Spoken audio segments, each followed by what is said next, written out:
I see that we have a very great group on, and I want to welcome everybody today to the town hall on the hiring crisis, and we're going to get underway. It's 10 o'clock.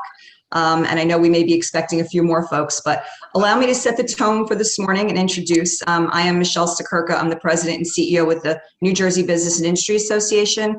It's my pleasure to facilitate this town hall this morning on behalf of the New Jersey Business Coalition, which is comprised of over 100 business and nonprofit leaders from across the state of New Jersey. And this morning we bring you our businesses to talk about the challenges. I'd like to set the tone in a few minutes by way of some opening comments, but first I would like to thank some of our elected officials that are joining us this morning. And this is in no particular order, it's just how the registrations came in. We have Assemblywoman Serena Damaso, Assemblywoman Nancy Younes.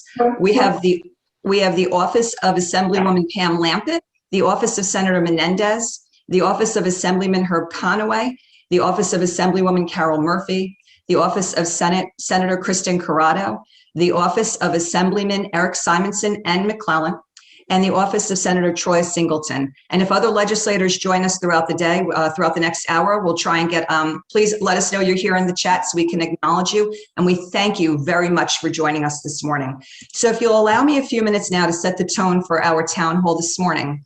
On behalf of the New Jersey Business Coalition, I want to welcome you to today's town hall on the hiring crisis.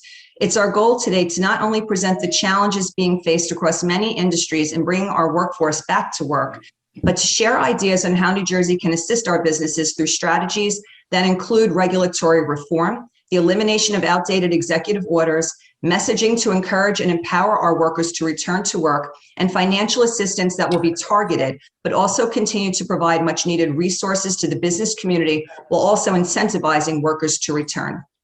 While we focus today on the urgent, we also have strategies to address long-term strategic and comprehensive planning as well. As a state, we must get out of the block and tackle mode that we've been in and look to longer-term strategic planning that will empower sustainable jobs while bringing our workforce back to work as rapidly as possible.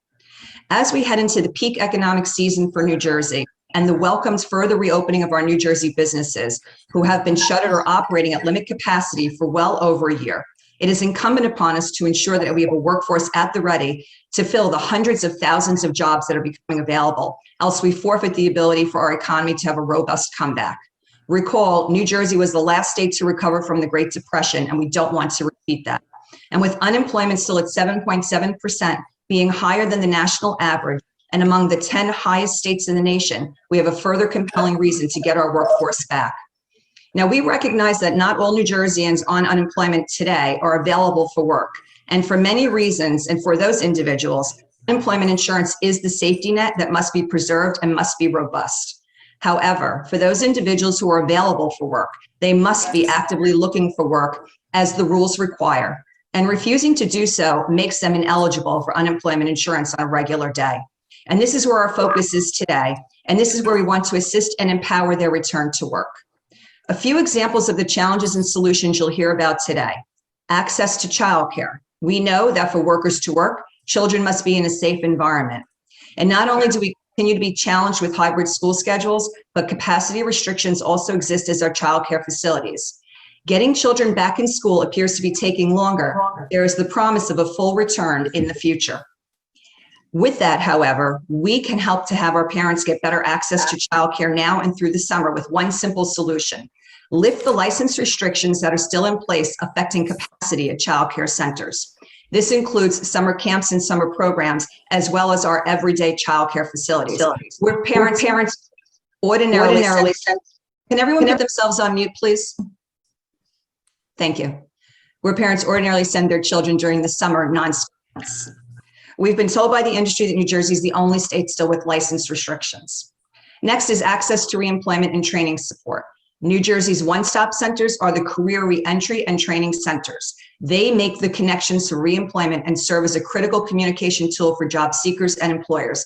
Today, they remain closed. We must get our one-stops open versus the oversubscribed online call-in system that we are still dealing with today. Further, we've requested DOL to amplify the available for work or actively looking for work requirements and establish a DOL portal for employers to report violations. Our concern is that last week, Governor Murphy stated that he was not going to enforce these provisions of the UI rules. And to the contrary, other states are amping up their communications to remind unemployment insurance recipients of the requirements. In fact, even President Biden emphasized these requirements in a press conference yesterday. There's a further caveat to seasonal workers, because if they don't work for 20 hours, 20 weeks in the season, they could be deemed ineligible when they return for unemployment in the fall. And we can also tap our youth if we can achieve regulatory reform to do so. Youth workers aged 14 to 17 have certain restrictions on the type of work and time of work they can perform. Again, these antiquated rules can open up opportunities to hire these youth, many of which are seeking those first-time employment opportunities. We also know that the federal UI program has created a deterrent, and that the additional $300 benefit affords many an opportunity to remain on unemployment insurance and earn the same pay or more than many open positions offered today. As the program ceases in September, the governor noted that this is a passing issue. However, as we all know, September is the end of our tourism season, and as such, timing of addressing this concern for those who are available for work is critical right now. And we have some ideas on how to do that. At NJBIA, we've advanced recommendations for financial assistance, which could take the form of a tax credit or grant, with the goal of incentivizing employees to take up these open opportunities. We've heard some businesses raising their hourly pay, and this is great for those who can manage it. But let's remember, businesses will pay what they can afford, and they always do. After a year of shutdowns and restrictions, many of those employers are still hanging on by a thread. Paying more for many can mean dipping into their own personal savings at a time that they can ill afford it. A bill was recently introduced in the Senate by Senators Gopal and Scuteri to provide a minimum wage credit. S3759 would bring relief to those businesses struggling to raise wages in order to be competitive. Assemblyman Mazzio will be moving this bill in the Assembly shortly, and we thank these legislators for these actions and encourage the swift movement of these bills. Everyone could please mute. We're getting a lot of feedback. And let's also remember that states voluntarily entered into the federal UI program, which created the opportunity to offer the additional $300 enhanced payment. Last week, Montana announced it would opt out of this program with notice to the beneficiaries and instead provide a one-time $1,200 check for those who ran to the workforce in order to motivate people to return to work. We encourage consideration of a lump sum payment as an incentive. Now, with that overview, we'd like to now turn to our speakers, and I'm going to call on our speakers in groups and pause at the end of each group to take questions, and then we'll also take questions again at the end. I want to thank our speakers for being here today, and we're going to begin with the childcare licensing and hiring issues, calling on Corinne Jarczyk, who's the owner-operator of numerous locations of Kitty Academy throughout New Jersey. Corinne, the floor is all yours. Thank you, Michelle. I'd like to start with saying restrictions must be lifted that prevent childcare providers from maintaining viable businesses. Approximately 1,300 childcare centers in New Jersey have closed, and many of them will not reopen, creating childcare deserts around the state. Our state, unlike most in the country, is still struggling with childcare licensing restrictions that greatly limit our capacity. The effects are twofold.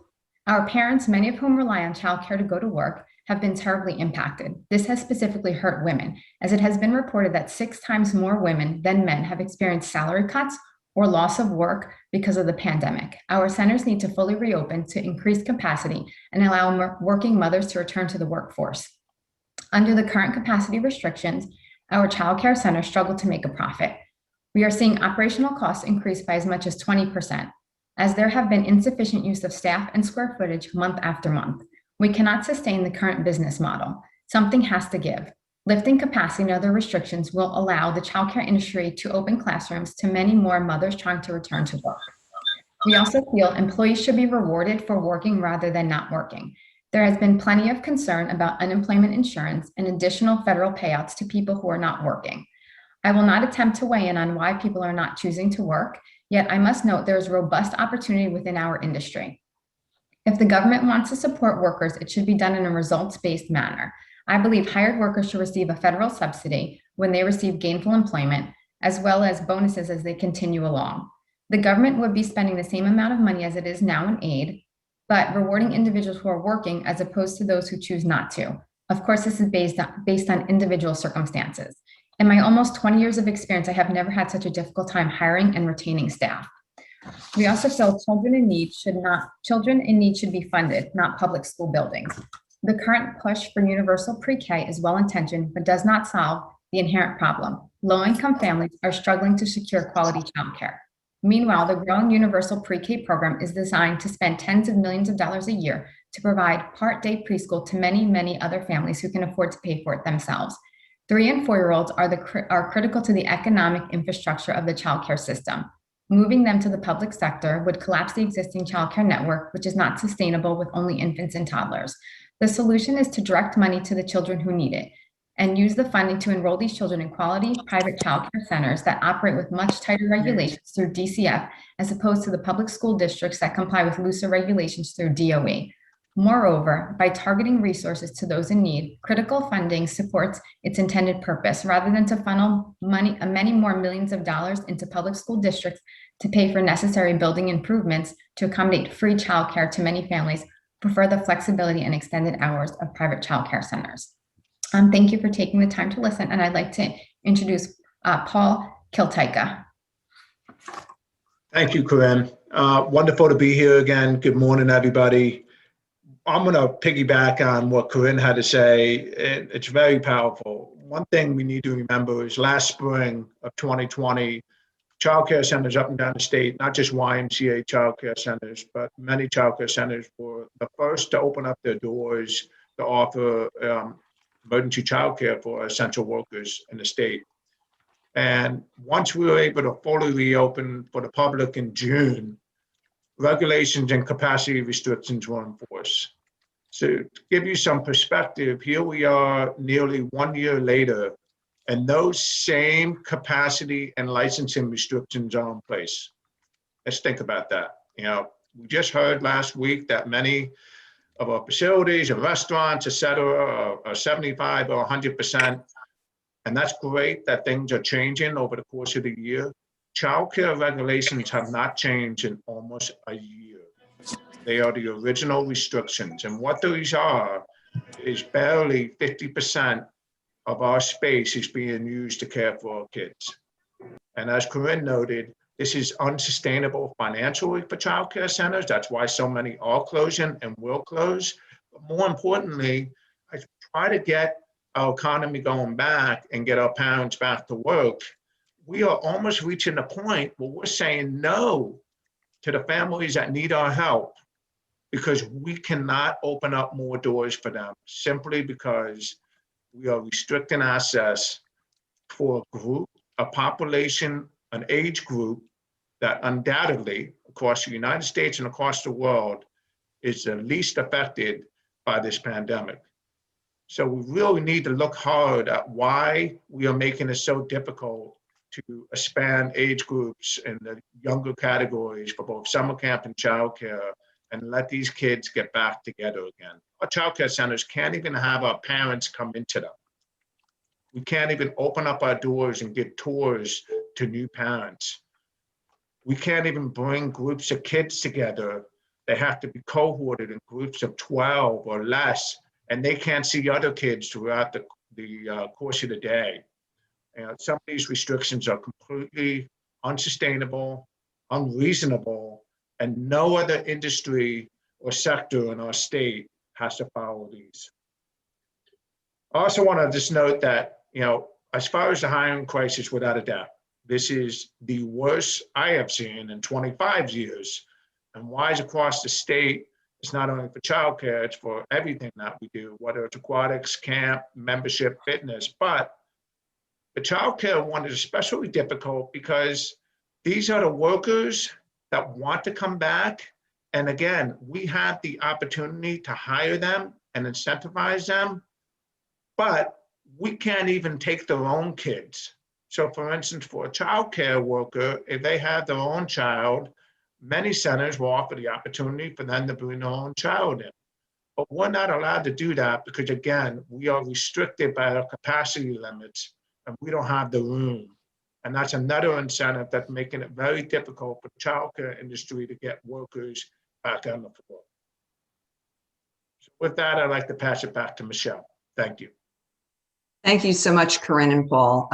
Significant issues that you raised. Do we have any questions from the media right now for Corinne and Paul. We'll take questions again at the end. Okay, thank you. Before I continue to the next panel, we have had some other elected officials join us. I just want to publicly acknowledge them. Assemblyman Bergen, and the office of Senator Testa, the office of Assemblyman Ralph Caputo, and the office of Congressman Donald Payne, in addition to all of the legislators I mentioned before. Thanks so much for being here. I also invite everyone to join the conversation in the chat, as some are doing right now. With that, we'd like to move on to healthcare, and I'm going to introduce Vera Sansone, who's the president and CEO of CPC Behavioral Healthcare. Vera, the floor is all yours. Hi, thank you so much, Michelle. My name is Vera Sansone. I'm the CEO at CPC Behavioral Healthcare, which is located in Monmouth County, New Jersey. For those of you who don't know too much about behavioral healthcare, we are a community mental health center, meaning that we work with we're a safety net for the most vulnerable folks in the community. And we do mental health for kids and adults, substance use for teens and adults, and we also run a special ed school for kids who need additional services that they can't get in traditional settings. So we have a lot of staff and a lot of needs, and staffing for us has always been a challenge. Certainly COVID has made it worse, but it has been a challenge hiring qualified professional staff. That being said, at the same time that COVID now has, by many predictions, increased the need for mental health and substance use services, possibly by 30 to 35% in the next year, we can't find staff that we used to be able to find really quickly. Case managers, who are people who could help with housing, job searches and stuff like that for our clients. Support staff who help out in terms of everything from billing to front desk kinds of stuff, teachers, assistants, and these were positions that we would get a lot of resumes for because a lot of them are beginning kinds of positions. We can't understand but why this is happening, and we thank you for the opportunity to be able to mention this here, but in what we've been looking at, we do think that childcare has been an exceptionally large part of this. So many moms who are teachers or who are in these other positions are consistently having to either quarantine because the kid's been exposed at school, or if they have younger kids, like we were told earlier, they're on waiting lists possibly to get their kids into childcare. And so for now, they're staying out of positions because they want to be able to do a good job, and they can't when childcare is such an important issue that's impacting their ability to do that. Another issue for us is that we are highly regulated and audited by virtually everyone, and that has an impact on our ability to hire certain types of staff. If some of the regulations could be either reduced, or if in the case of things like licensing, the response could be quicker, that would also help, because there are folks getting their social work degree who then have to wait a long time to be able to get their license, and they can't really apply for jobs until they're able to do that. The other thing that's impacting us is the sustainability of behavioral health in a lot of settings. We're not sure what the funding is going to look like. We're not sure what payments are going to look like. We've been telehealth has been a wonderful thing and has really helped us in a lot of ways, but it's also created uncertainty about what happens when the emergency is over. Are we going to be able to continue doing the things that we're doing? Are we going to be able to pay folks the way that we're able to pay now? And so people are either staying in their current positions because they don't want to take that chance, or they're going out on their own and starting private practices where they don't have the kind of overhead that a safety agency like ours has to have. So those are the challenges that we're faced with now. And I appreciate the opportunity to mention them. I'm going to introduce Christine Zikinowski. I hope I didn't say your name incorrectly. We'll continue this. Hi, I'm Christine Ziganolfi. I'm the Vice President at ACI Medical and Dental School. We've been training medical professionals for 16 years. We are accredited by Middle States Association of Colleges and Schools, and we have outstanding results. We work with many healthcare facilities in Monmouth, Ocean, and Middlesex counties. The medical and dental field is in such high demand right now, and unfortunately, we are not able to keep up with their employment needs. A small part of what we do is we work with one-stop career offices. And most recently, we're seeing less people post-COVID than we have pre-COVID. So we're not sure if this is logistics. One of the unemployment offices that we work with has a turnaround time that could be a hardship to students. They're required to visit 3 schools to find the right fit before making a decision, which is really important for them to optimize their training. And there is a delay in the process and the paperwork and getting them into training. And it's a hardship. If a student misses a start date, they have to wait months before they're able to start at the next time the program is offered. So in order to secure training, in order to secure employment, they need this training. And by making it the process longer, it becomes difficult. So we're not sure if it's those logistics as well as the overly enhanced unemployment package, but we do see a lot less students coming through the unemployment offices. And obviously they're adjusting to the new normal, and they had to go through overnight change as well as the rest of us. But working with One Stops is just a small part of what we do, but we definitely see the impact and less students coming through. So thank you for the opportunity, and back to you, Michelle.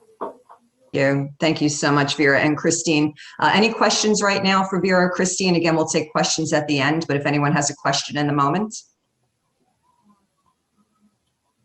Okay, I'd just like to remind everyone to stay on mute, please. And I'd also like to welcome some more legislators or elected officials joining us.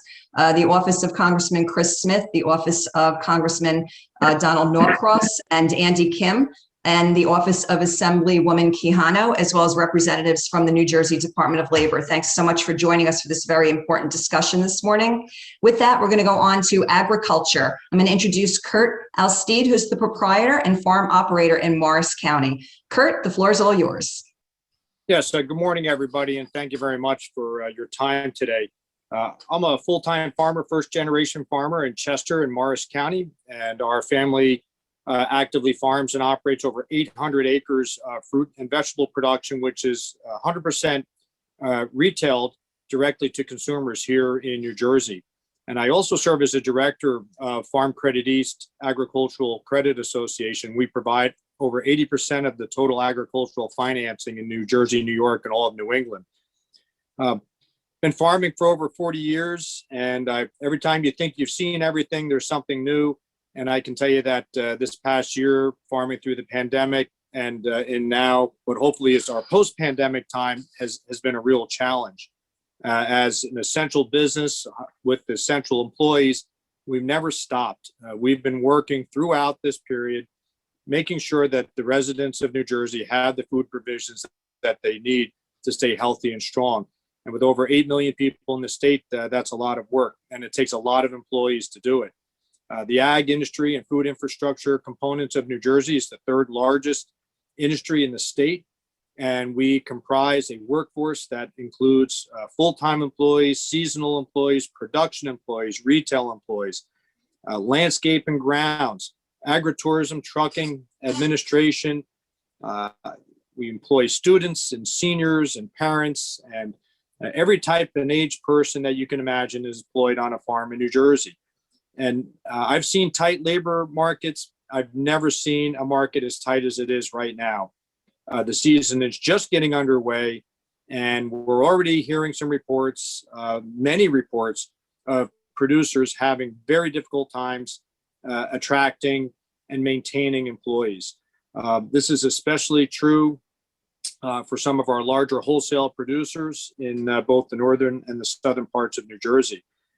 It appears that the unemployment insurance has taken away the incentives for work in an environment when there's greater demand as the economy is opening up again for these employees. So there's a shrinking workforce of available employees, and there's more job opportunities than ever. Add to this that we're now paying, everybody's paying higher wages, and we're very concerned about price inflation for food products. We've responded to that ourselves. We are offering higher wages for starting high school students. That's pushed up all the wages. We might think that that's good. How are we funding all these wage increases? Through higher retail food prices. And that's true of all of our colleagues throughout the state. I would also tell you that essential workers are tired.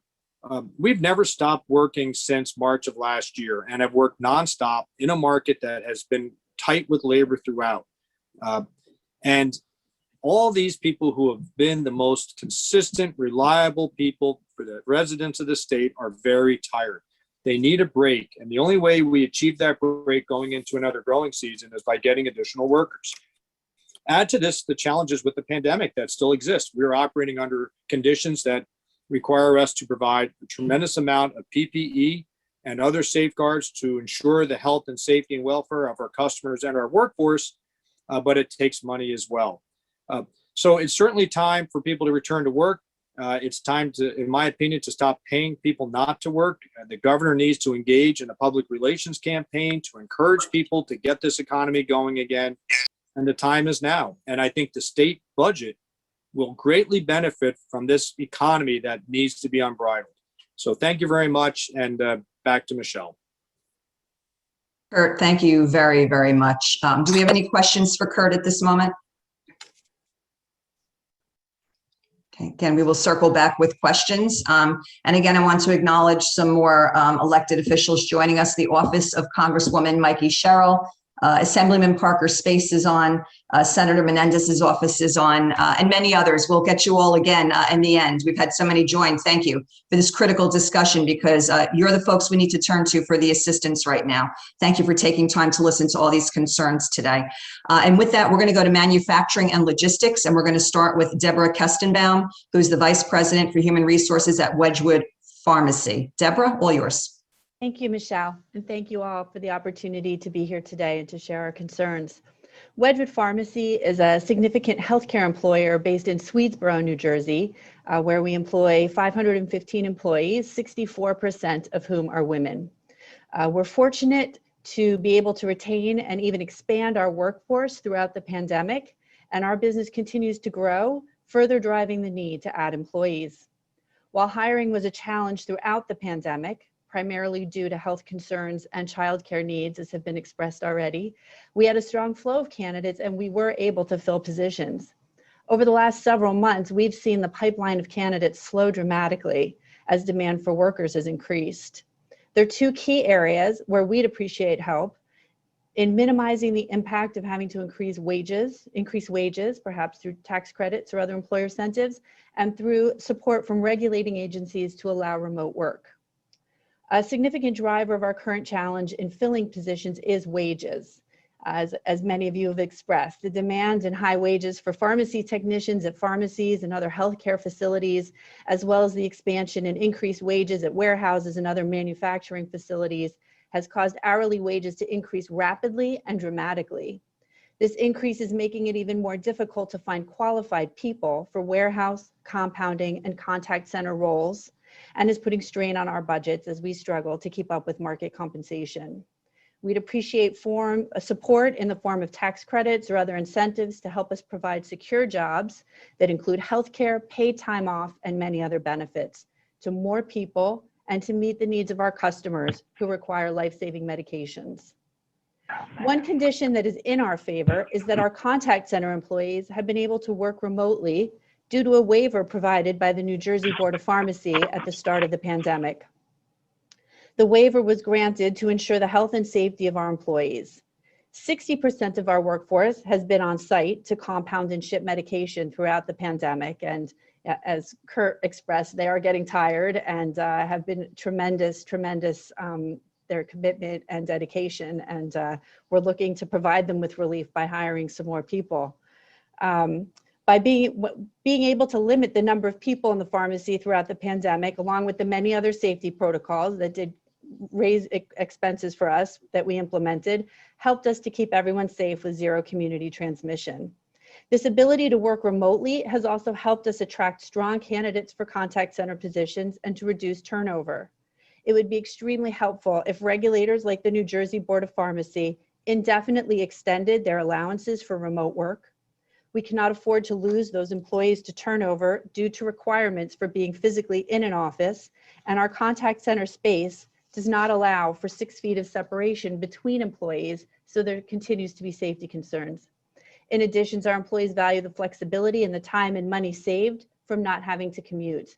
Licensed entities have proven that they can make remote work a success. An extension beyond June, and even better, a permanent waiver, will reduce turnover and allow us to bring people back gradually as the pandemic continues to subside and to retain an engaged workforce in the future. Thank you again for the opportunity to speak. It is now my pleasure to introduce Arnold Kemler. Thank you.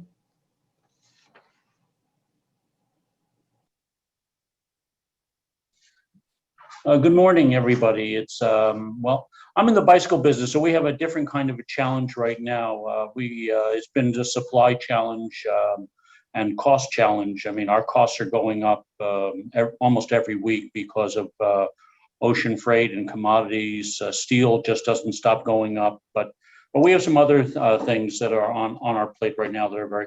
We have 60 people in our office in New Jersey, and then a couple hundred, about 175 people down in South Carolina at our 2 factories down there. And these extended unemployment benefits are really not necessary anymore. I mean, New Jersey to have a 7% unemployment now during this demand is completely illogical, and I think it has to change. In South Carolina, the governor there, McMaster, is pushing today for an immediate withdrawal from the federal unemployment, the extended benefits, and obviously we support that. I mean, we've been struggling all year long, or all last year, with these extended benefits, which it just paid people more money and some of the jobs to stay home than to work, and it's just not American, and it's just not capitalistic, and you know, I'm politically neutral, so it's I'm not coming from either side of the aisle on that discussion. Different from Deborah Kestenbaum, we want people coming back to work. We don't believe in, maybe it's politically incorrect, but we don't believe in people working from home. Maybe in her industry it can work, but not in ours. We need people working together and creative, and we want to encourage. And so the key is vaccination. And so one of the things that's starting to happen is, and I told by a former US Senator, I won't mention her name, but that she's been told that in the future, that in order to attend a sporting event like a baseball game or football game or a concert, you're going to absolutely need proof of vaccination. And we support that 100% and would like to see that legislated. I mean, right now, I heard at a Met game, you need to be either show vaccination proof or take a test or have a test, a recent test. I really want that because we want everybody back to work. In our office now here, we have about 80%, and we're looking for ways to move that 80%, which is above the average in New Jersey, but to 100%. And looking to offer a one-time, very substantial cash bonus, somewhere between $500 and $1,000 one-time payment, but only when everybody is vaccinated. And the information will remain confidential only with our HR department. I won't even know the names. And then really that's it. It's from us. I mean, our business is good. I mean, we're not paying anybody in our office here, you know, at the minimum wage level where they would benefit, but we just want everybody back here. And but to me, the key is vaccination. Get vaccinated. I can't be stronger, and I've been a real pain in the butt to a lot of my employees who think I'm too pushy. But the key to getting our economy back on track is to get everybody vaccinated. And there's so much, I mean, I know for religious reasons, certain people cannot. But other than that, there is no logical reason. So much false information. I mean, of course, there's the old Tuskegee report from years ago.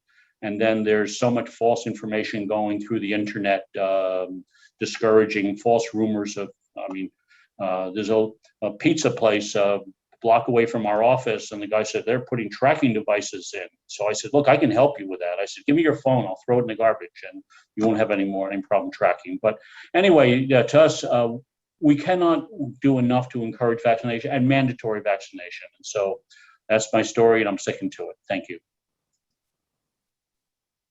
Arnold, thank you. We'll go on to Bill Messenger, who's the president with Campbell's Express. Good morning. I appreciate you guys having me, and thank you for your time. As going to follow up with a lot of what you've already heard, but again, I'm Bill Messenger, president of Campbell's Express here in Pittman, New Jersey. We also have Pittman Warehousing here in Pittman, New Jersey. Also the president of New Jersey Motor Truck Association. It's our state-run association, which is affiliated with the American Trucking Association.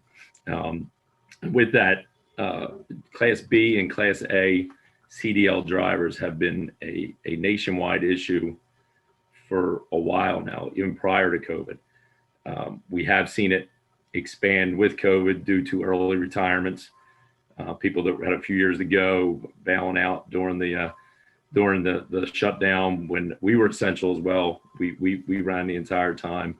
We even assisted the FBI. They had some PPE confiscations that we were running up to the Javits Center in New York, and we were in the hot spots during this entire time, and our drivers did an excellent job, and they were great during it. Unfortunately, we lost a few drivers that were at an age that wanted to retire early, and just trying to find drivers is almost impossible. And it's not just Campbell's Express, it's your XPOs, your FedEx, your fuel haulers, and it's going to affect the whole supply chain. We're seeing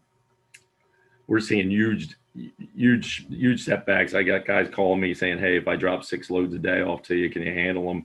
Actual competitors asking me to deliver their freight for them. They're backed up 20,000 shipments, and we're just seeing things I've never seen before. Not sure all the answers to it. I think driving schools would be great, trying to get the youth involved.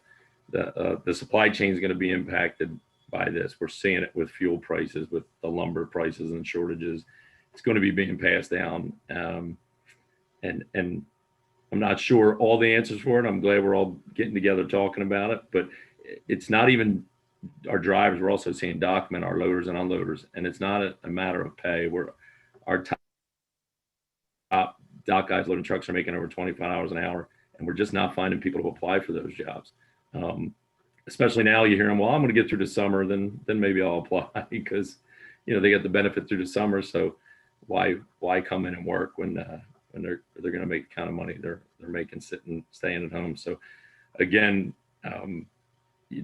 we're seeing, this morning I was in early talking to all my drivers. We're giving another raise. It's going to be followed up by large rate increases to our customers. It's going to be passed on to all the consumers. And we're seeing that go all the way down the list. Mechanics are another thing. Diesel mechanics are super hard to find. They're about as tough as the Class A and Class B drivers. Somehow I think we need to incentivize and get these people back working. I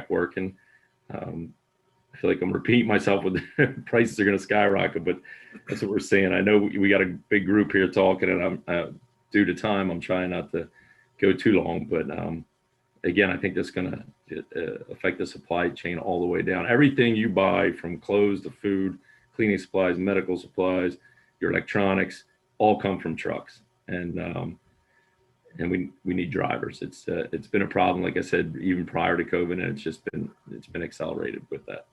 Thank you for your time. I appreciate it. Thank you. Thank you, Bill, Arnold, and Deborah. Any questions at this moment for anyone on manufacturing logistics? And again, we'll come back at the end. Okay, we're going to move on to hospitality and tourism. We're going to begin with Denise Specson, Vice President, Maurice Piers. Denise, all yours. Thank you to the NJBIA for organizing the town hall and providing us this opportunity to share our perspectives and challenges.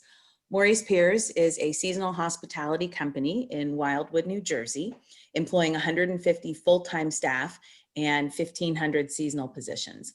Last year, when the pandemic began, we stated really early on that our goal was to get to May of 2021.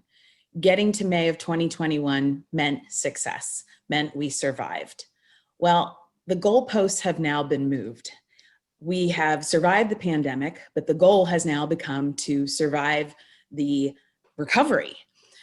We have never seen this type of staffing struggle that we've seen over this last year. We typically find it difficult to hire because we don't have a large local population, but this is unprecedented. It's nearly impossible.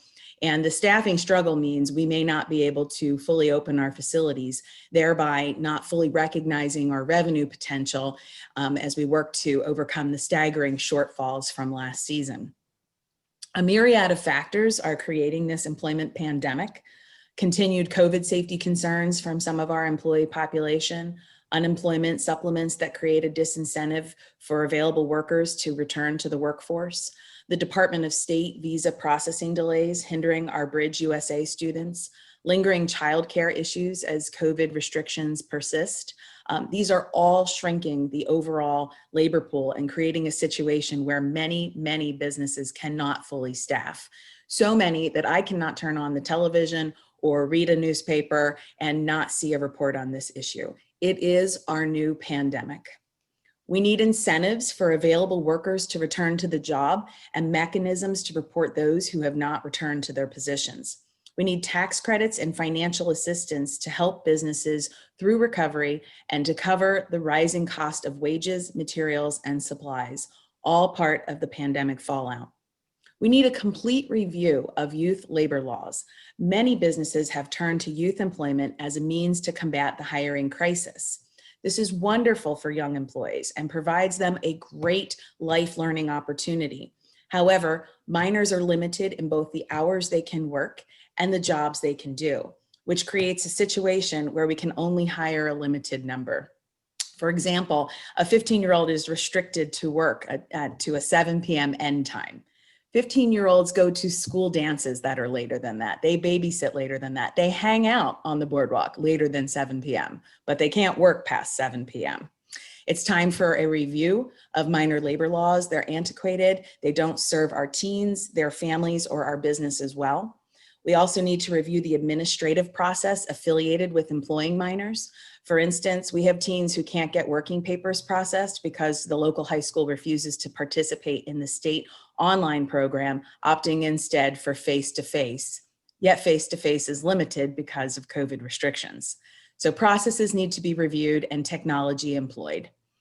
Overall, the employment pandemic has been created by a myriad of factors and is one that will not be solved with a silver bullet, but by a number of actions aimed to address our workforce needs. Businesses and communities are ready, willing, and able to engage with legislators to develop creative solutions to strengthen and grow our workforce, our businesses, and our state. Thank you for your time, and I will turn it over to Robbie Younes with Crystal Springs Resorts. Well, thank you. Good morning, all. So this is Robbie Younes. I'm the CEO of Crystal Springs Resort, located in Sussex County, New Jersey. We employ around 1,200 employees every year. Of that, 800 are full year round, and the remaining are seasonal. Thankfully, we survived this last year, and we were able to bring the full staffing despite the loss of our 40% of our resort revenue by creating good opportunities such as renovating the property, maintaining our landscape and golf courses, as well implementation to new systems such as PMS, POS, and on. How did we do it? By acknowledging the challenge and the pandemic and creating an opportunity with the respect of the governmental regulation and the safety of our client, and most importantly, the staff.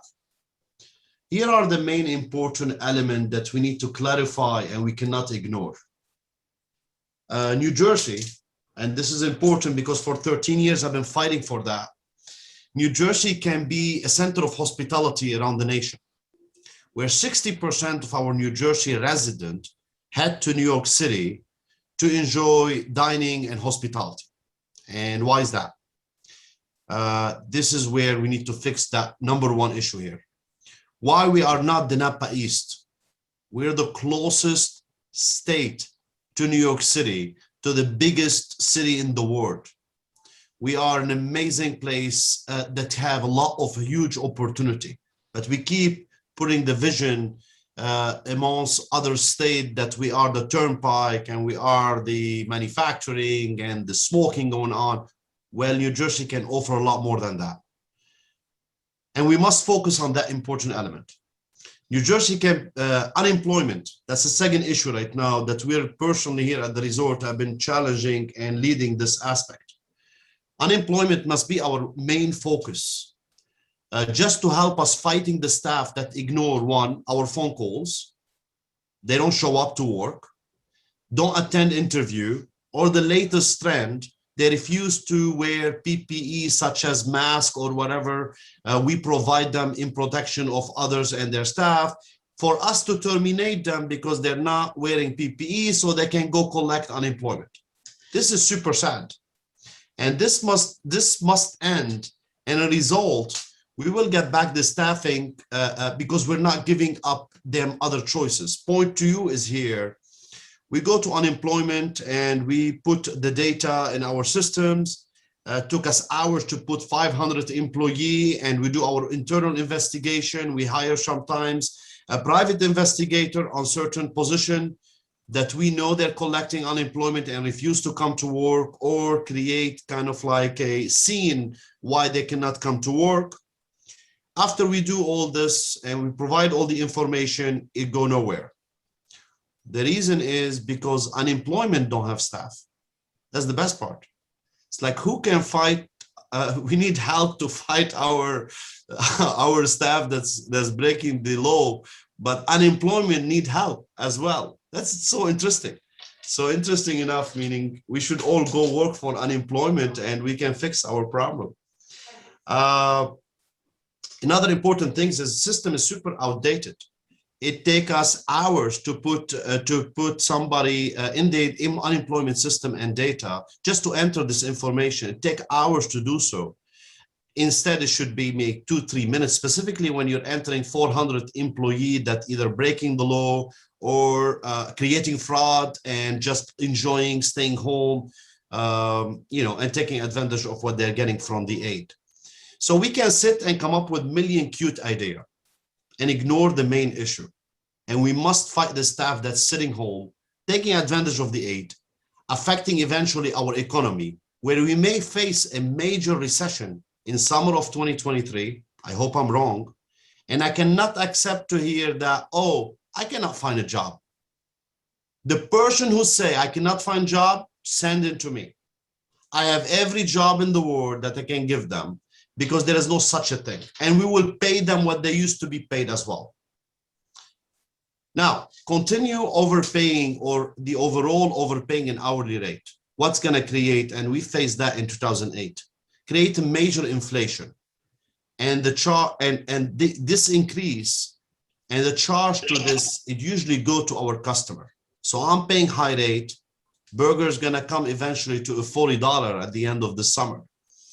And the customer in return to that, they will start looking for more affordable vacation and better service, such as Mexico, Europe, the Mediterranean. And that's what we're doing here that's how this whole overall is going to affect our economy. As a guest, will I prefer to have a burger for $30 and a very bad service? Or will I go to Europe and have a whole table for the same amount of money, change mood and change others, and give my money to other countries? That's what we're doing here.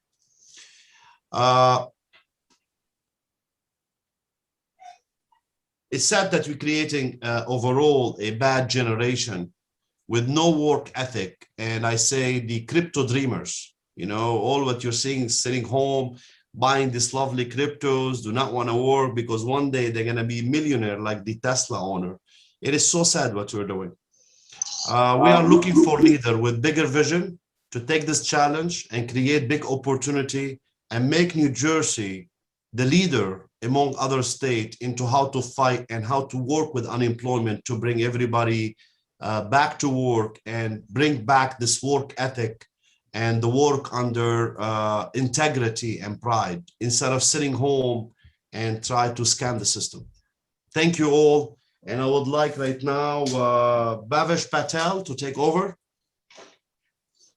Good morning. Thank you. My name is Bhavesh Patel. I'm the chairman of the New Jersey Restaurant Lodging Association and also a principal at ADM Hotels. We have hotels in New Jersey, Pennsylvania, and the Midwest. As you know, hospitality industry is the second largest employer in New Jersey after the state of New Jersey.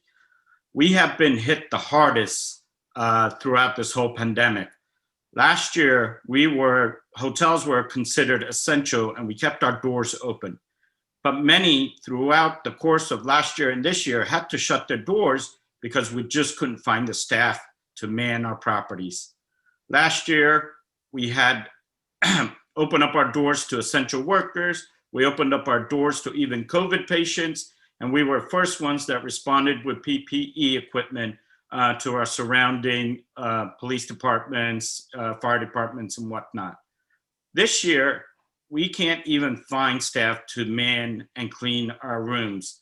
Right now, we're going through such a tough time finding housekeepers, finding front desks to just even give rooms or offer rooms to our guests. In New Jersey, we promote New Jersey tourism the heaviest. A few years ago, we were number 4. As Robbie mentioned, we have now moved down to number 7. We spend a lot of marketing dollars behind promoting New Jersey and its tourism because we've got the beaches, we've got the mountains, and we've got so many other things that we offer. As we are promoting our state, we also need to find people to work and help clean these hotels, these restaurants, our venues, and many other things that we offer in the hospitality industry. We right now are going through such a crisis in some of our hotels where we'll leave rooms hanging because we just don't have enough housekeepers. We've got occupancy coming in, we've got people renting rooms, we've got people making reservations, but again, we just can't get people to clean the rooms, and so these rooms are sitting empty. What we really need is some kind of incentive to get people to come back to work, whether it's tax credits, whether it's incentives from them coming off unemployment, whatever it may be. I mean, we're paying higher than minimum wage right now. We're paying $18, $19, $20 for even housekeeping. Front desk, we're paying close to $25, and we still can't get workers to come in to man our buildings. We're having such a tough time. As you know, people this summer are not going to be traveling overseas.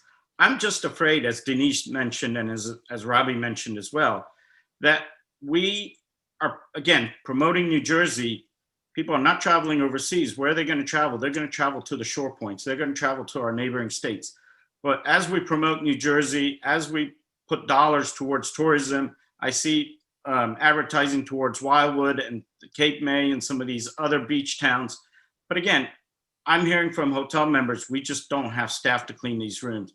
The rooms are staying empty. We just can't take the reservations because we just don't have workers. Denise mentioned we need help in J1 visas, H2E visas. That has to be done immediately. We're upon our summer seasons. And if the State Department, White House don't act as soon as possible, that's going to be a detriment to our industry and also towards the tourism industry.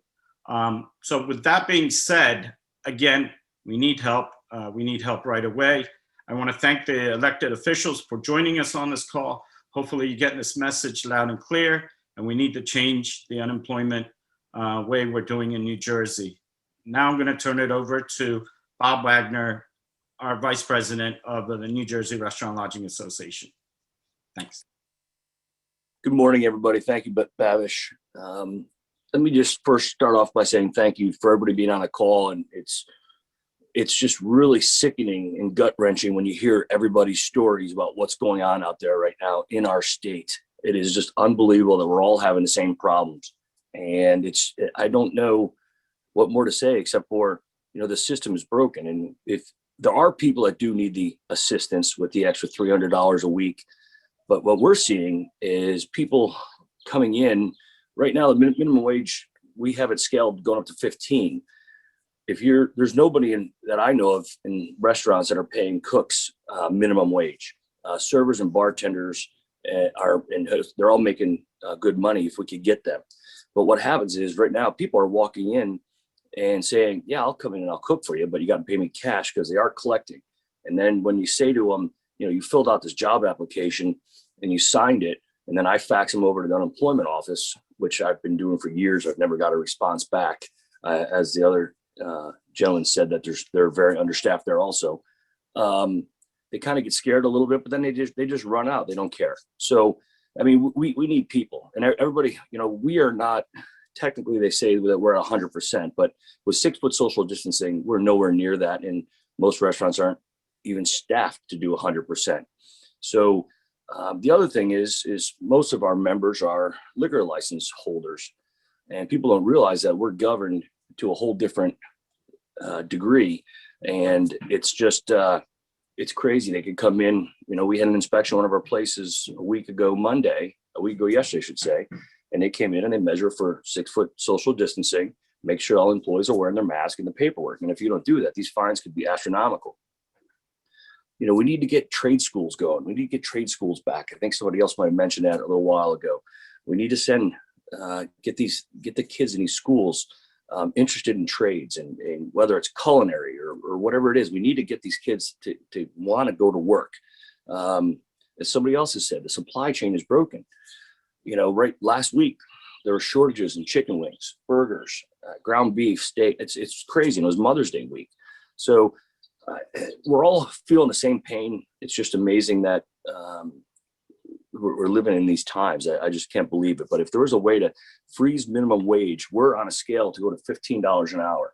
And when you're paying someone, training people, it gets very expensive. And the servers, we're giving raises to our servers, which are and bartenders, which is the most highest paid group in our restaurants. We're in the middle of a pandemic, and there should be a freeze for a year. I mean, automatically walking into this year, each of most restaurants, based on volume they did, lose $20,000 to $45,000 just by giving everybody $1 this year. So we all need help, and I just don't know, what we could do. I suggested to all our stores that we have, we sat down, 2 months ago and did all the reviews and raises especially for our back of the house staff. And we did that to make sure that they don't go somewhere else. So even though,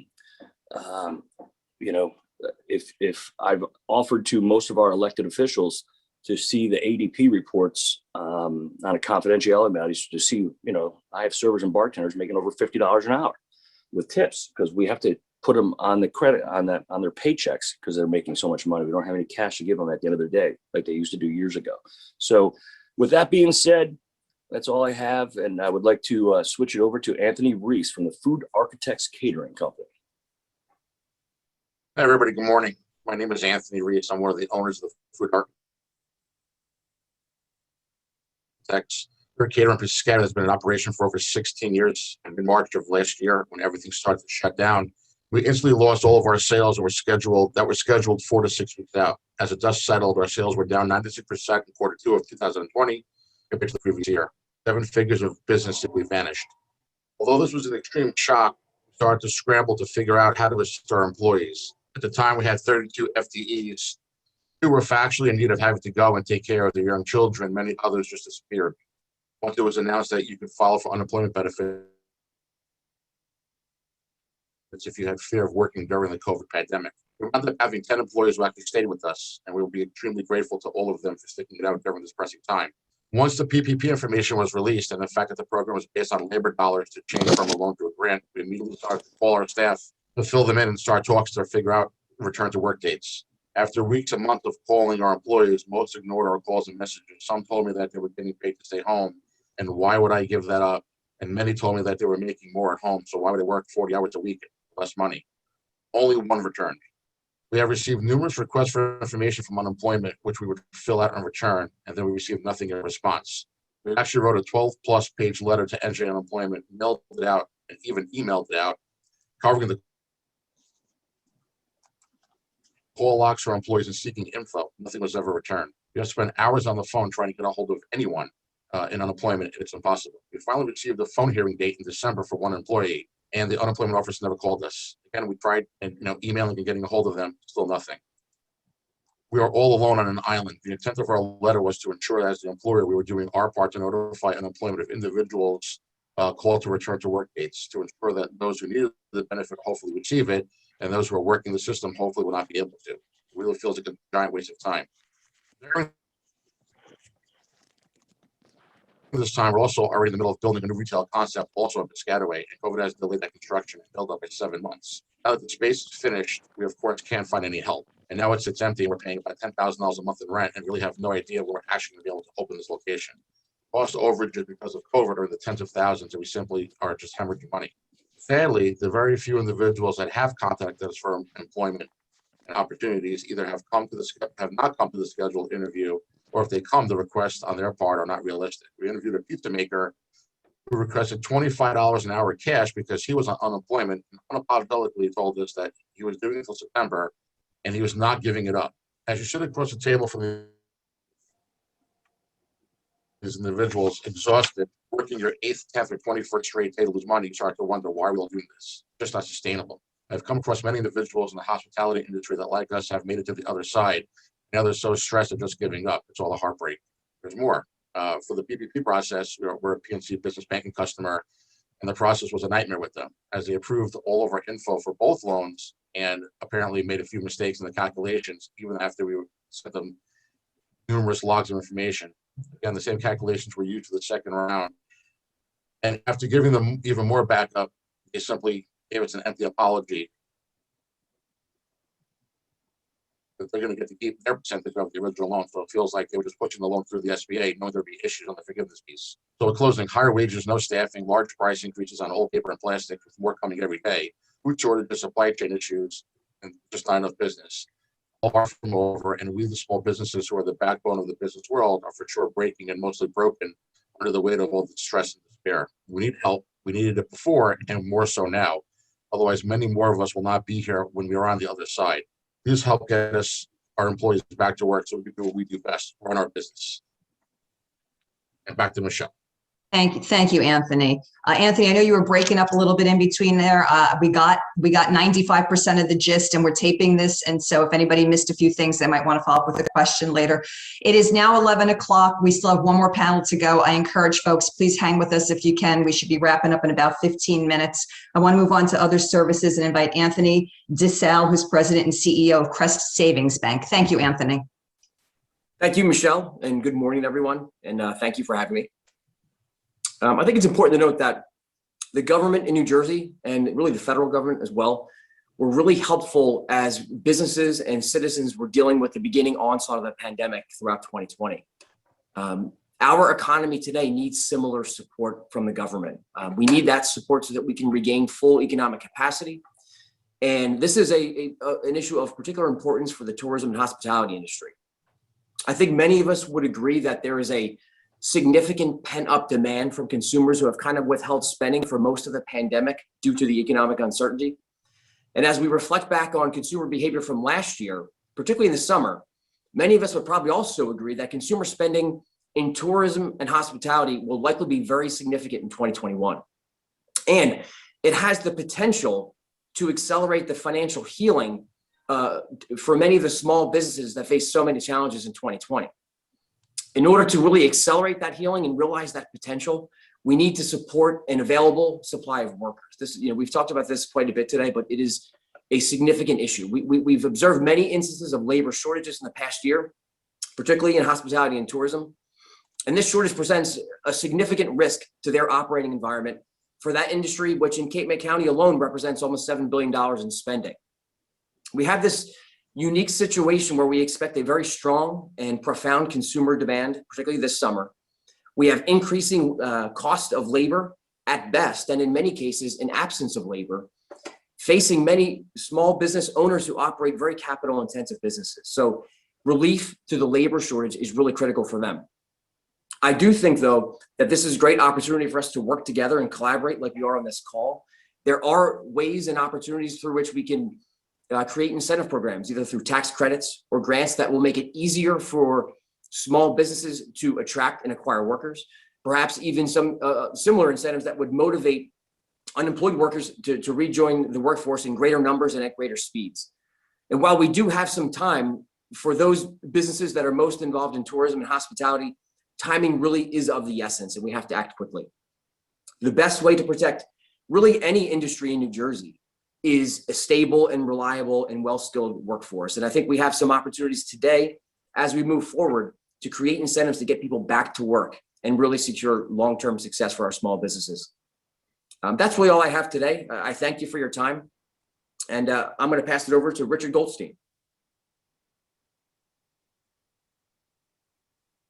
Okay, thank you. Hello, and thank you to the NJBIA for having me today. My name is Richard Goldstein, and I am the president of the New Jersey Landscape Contractors Association, and also president of my own company, Green Meadows Landscaping in Oakland, New Jersey. I've been in business for almost 40 years and clearly have experienced many ups and downs along the way, all now behind us until COVID-19.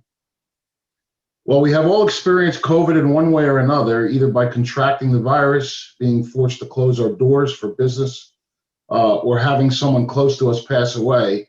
We have now entered into what I call the pre-post-COVID dilemma.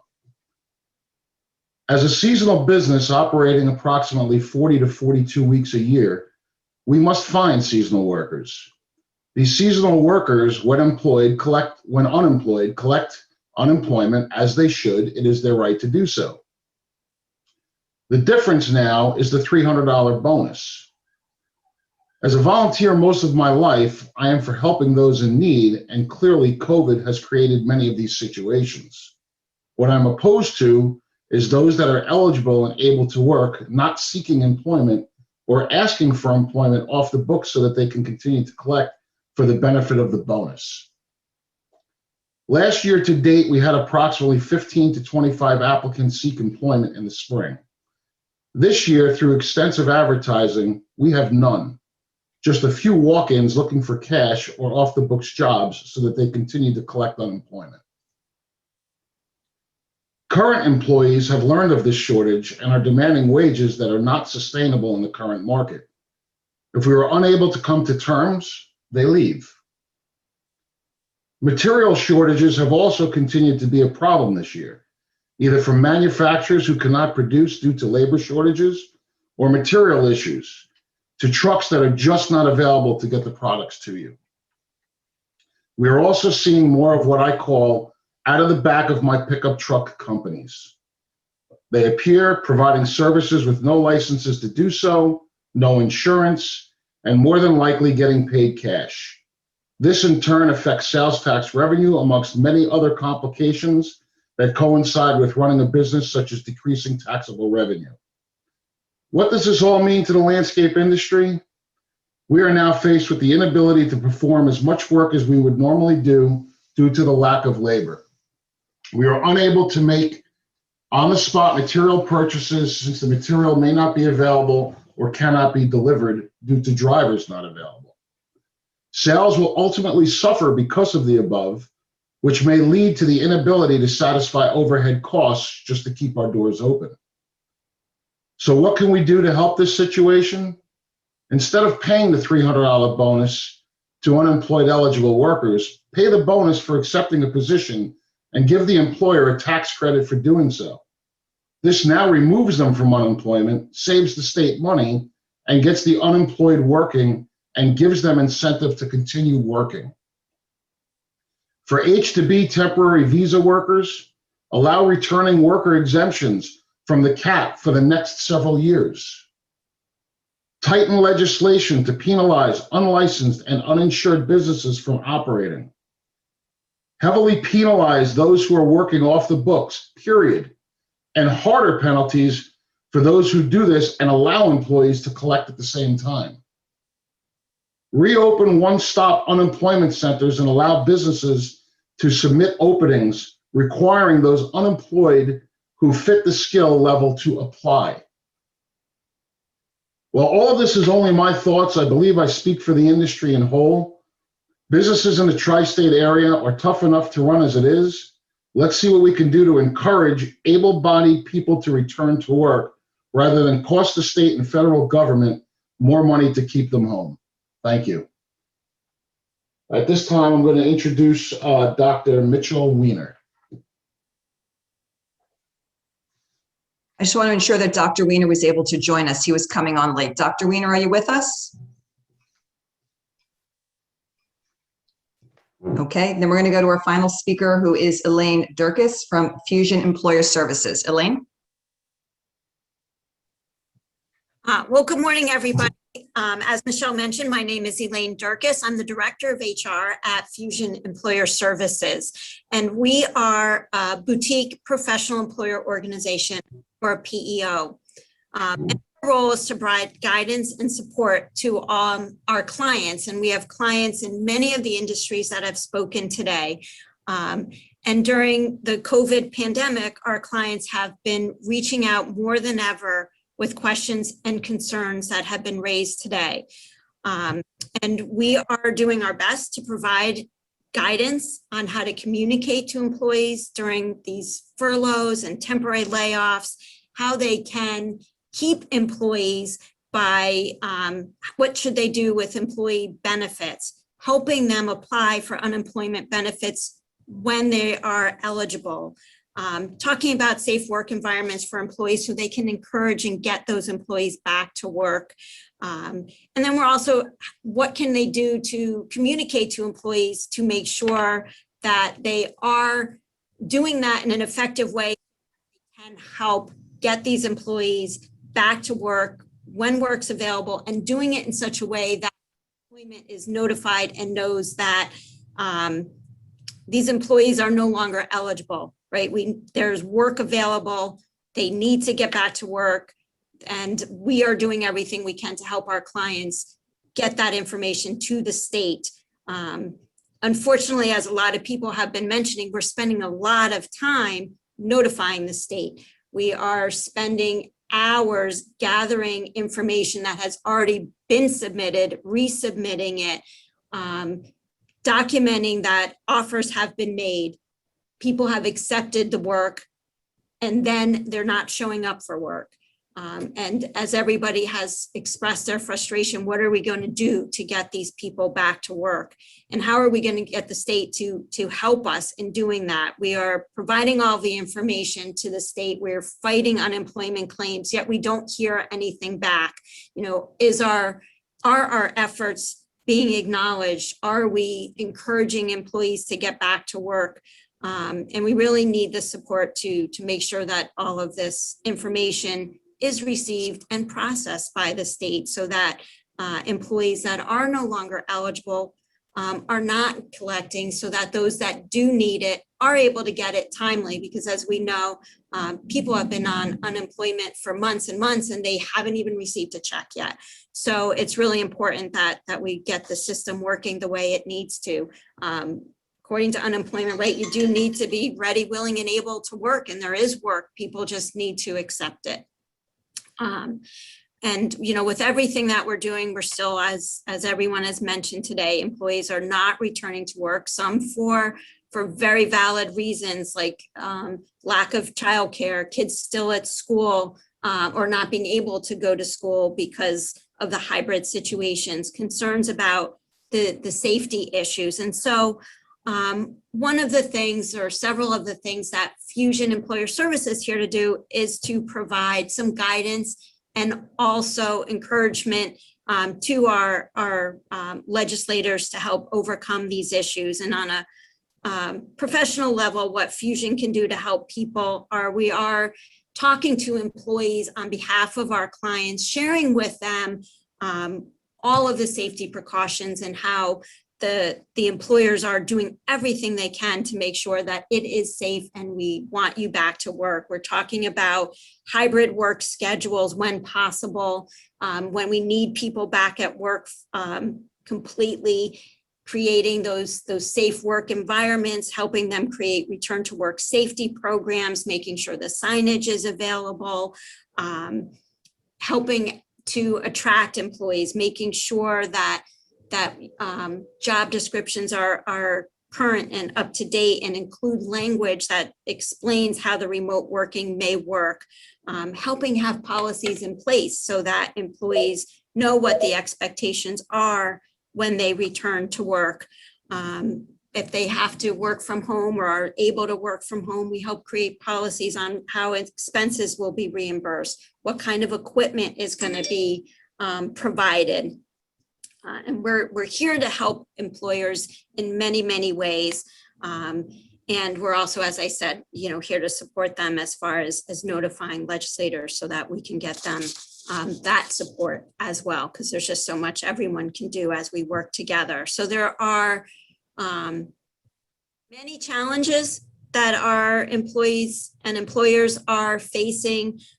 We have employee safety concerns. We have all of the limitations that the state is putting on our employers, and we're doing everything we can to work with our clients and our vendors to help bring these important issues to the forefront. We work with unemployment vendors that are again, really doing everything they can to notify legislators that are processing and helping fight these unemployment claims. But again, it's something that we really need the support of the community to make sure that employees are coming back to work. That's how, as it's been mentioned, we're going to get the economy going again. There's work out there. And we need people to come back to work to help us. And that's what we're here to talk about today. So that's in a nutshell what I had to say. I appreciate the time that's been allotted this morning. And thank you, Michelle, for having me. Thank you so much, Elaine, and thank you, everyone. I want to apologize. Dr. Wagner is on, but we can't seem to unmute him, so we've asked him to hang up and call back in. We're going to keep an eye out, but in the meantime, I want to open up to any questions from the press that we have at this time. Please make yourself known. Just come off mute and introduce yourself. It's hard for me to see a lot of hands raised. Hi, Michelle. It's David Mathau from New Jersey 101.5. Can you hear me? I can hear you great, David. How are you? Okay, great. Good. How are you? Good. We have heard, obviously, from many different business representatives today as they describe their problems and challenges, and you do not look very happy. What is the message that you want to send to Governor Murphy about his initial position a couple of days ago, or yesterday, I guess, that this is a quote unquote passing problem and people collecting unemployment deserve these benefits? Also, Michelle, please recap for us, what impact will this labor shortage have on the state economy as we try to ramp up business activity? What's going to happen, especially to our smaller businesses as they try to reboot? Do we think that we do actually need incentives of some sort from the government to help get our workers back? And what might this look like? And finally, will paying more to workers wind up causing inflation the way it has been suggested? Thank you. Sure. Let me do my best to capture that and then ask anyone who wants to jump in. The message to the governor is, as we've said over the last week, when we heard the comment of the passing issue. We need your support, Governor, now through communications and actions to empower our workforce to come back to work. Communications that if you are available for work, we will enforce it. And you have an obligation as a beneficiary of the system to return to work if you can. And if not, you are ineligible. And I want to repeat, for those who are out there that need this safety net, we advocate for them to have this safety net. This has been an extremely challenging time, but you heard the stories today, David. There are too many examples of people who are unfortunately taking advantage of the system, and we need accountability. We need to immediately reinstate the UI rules, and that will help us. And we need a way for our employers to get responses when they are reporting issues. We have advocated for a portal on the DOL website where employers can report where people are available but not returning, where people are applying for interviews and not showing up. We need a system that is balanced right now that helps the employer while protecting the employees who need the benefit. We need to open the one-stops. They are the reemployment and training centers. They're not a UI benefit center. right? But what they do is they help to match skills with jobs. It also creates accountability when people show up in the centers. That is a significant asset. And without that, you heard the training challenges right now. Those training challenges are systemic. And that is going to be a drag on the economy if we can't get people trained for the jobs that are out there now and the jobs that are coming. We need the childcare restrictions lifted so we can open capacity so our children have safe places to be right now and through the summer so we can get our workforce back to work. And we need regulatory reform. An example that was given was youth workers and continued remote work for where that makes sense. For example, we heard the example in the pharmacy industry. We suggest consideration of the lump sum payment for the federal program versus the $300 if that means that we're going to get people incentivized to come back to work quickly. I will say again, if we hold folks accountable, those who deserve the benefits will continue to receive, while those who are available will be empowered to come back to work. We do support tax incentives for minimum wage. You heard these businesses are hurting, and every dollar is a dollar that they can't create a new job and they can't deliver their product and service. And we need a communications campaign about return to work, just like we've had communication campaigns about the vaccine and just like we had communications about being safe a year ago. This requires communications from the top, and a culture here in New Jersey about return to work is what we need because that's sustainable jobs. Regarding the labor shortage, that's exactly what we're going to see in the future. We're going to see more jobs disappear. Today, we have hundreds of thousands of available. Those jobs are going to diminish. David, you know, I've said this, we sit here today, we are down over 33% of Main Street businesses, less today than January of 2020, okay? That in and of itself is a sad statement. We've had over 2 billion people apply for unemployment over the past year. Right? These are not sustainable issues for our economic system. And we're going to have companies opening over the summer with less hours and less days. All right. And that means they can't generate the money to survive the tourism season to come back on the other side for tourism. And it means that Main Street businesses who are here year round won't be able to sustain. So I'll stop there. And if I didn't look happy, it's because I'm very concerned for our businesses. Great businesses make great communities. These business people have worked extremely hard, as you heard, the frontline workers over the past year. I hear daily, these business people are picking up all the slack in their companies right now for the workforce that isn't coming back. They are working 24/7. They need their workforce back, and we need our workforce back for our economy. Other questions? Michelle, Dr. Dr. Wagner is on. Thank you. I would like to go to Dr. Wagner so he can give his comments, please. Thank you. I apologize, doctor. The floor is yours. Thank you very much. I currently serve as president of the New Jersey Dental Association, in addition to running a solo general practice in South Brunswick. The impact of staffing shortages on New Jersey dental offices, 50% of which are solo practices like mine, has been both devastating and widespread. Think about your typical dental office staff when you go for your cleaning and checkup visit. There are an average 4 to 10 employees, mostly women. Many have school-aged children, and some are even seniors who are at or near retirement age. Now think about that dental office when the senior employees decide to retire and never come back after COVID shutdowns, and the child-rearing employees can't come back because they have to stay at home due to their children's online schooling or because their daycare center cannot accommodate them due to capacity limitations. Many patients have put off dental care throughout the pandemic, and after becoming vaccinated are starting to contact their dental offices to resume care. What these patients are finding is reduced hours and long wait times to get an appointment, all due to the staffing problems New Jersey dentists are facing. I hear on a weekly basis from my NJDA member dentists about the economic toll these staffing shortages are taking on their business's productivity as they try to recover from the 2.5 months of shutdown to routine care they faced in the spring of 2020. We need to get these employees back to work. It is time now that vaccination is readily available to all adults and now teens in New Jersey to lift the child care center license restrictions and allow them to return to 100% capacity. This is a necessity and proactive step towards getting our willing workforce impeded by their child care responsibilities to return to their jobs and help bring New Jersey's economy back to life. For those who are less willing to return to work but are truly able, we need a stronger message from those in power about rules regarding being available for work and we need to assist businesses with incentives to attract our workforce back. We need to follow the precedent of some states like Montana that opted out of the voluntary federal unemployment insurance program and its additional enhanced $300 payment. Instead, Montana is providing a one-time $1,200 check for those who re-enter the workforce in order to motivate people to return to work. This is sensible pro-business policy that still recognizes that unemployment insurance is still a necessary lifeline for those who are not able to work, but positions those who can with an incentivized pathway back to work. Thank you.